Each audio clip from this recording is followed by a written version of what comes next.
হোমিওপ্যাথির অন্যতম পরিচিত ও বহুল ব্যবহৃত ওষুধ হল নাক্স ভূমিকা। এটি স্ট্রেচনজ নাক্স ভূমিকা নামক একটি উদ্ভিদের বীজ থেকে বিশেষ হোমিওপ্যাথিক পদ্ধতিতে প্রস্তুত করা হয়।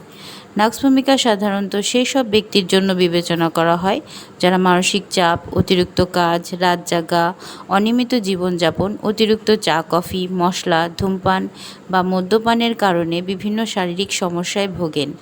এই ওষুধের রোগীরা সাধারণত খুব রাগী, অধৈর্য এবং সহজেই বিরক্ত হয়ে যান। সামান্য শব্দ, আলো বা গন্ধেও তাদের অস্বস্তি হতে পারে। পরিপাকতন্ত্রের সমস্যায় নাক্স ভূমিকা একটি গুরুত্বপূর্ণ ওষুধ হিসেবে পরিচিত, যেমন অম্বল, গ্যাস, বদহজম, কোষ্ঠকাঠিন্য, খাবার পর পেট ভার লাগা অথবা বারবার মলত্যাগের বেগ হলেও সম্পূর্ণ পরিষ্কার না হওয়ার অনুভূতি। এসব উপসর্গে রোগীর সামগ্রিক লক্ষণ মিললে এটি বিবেচনা করা হয়।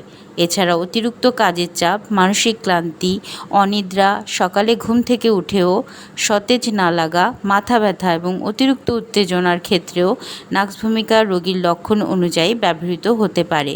তবে মনে রাখতে হবে, হোমিওপ্যাথিতে শুধু রোগের নাম দেখে ওষুধ নির্বাচন করা হয় না। রোগীর শারীরিক, মানসিক এবং সামগ্রিক লক্ষণ বিশ্লেষণ করেই সঠিক ওষুধ নির্বাচন করা হয়। তাই নিজে নিজে ওষুধ সেবন না করে একজন নিবন্ধিত অভিজ্ঞ হোমিওপ্যাথিক ওষুধ চিকিৎসকের পরামর্শ নেওয়া উচিত।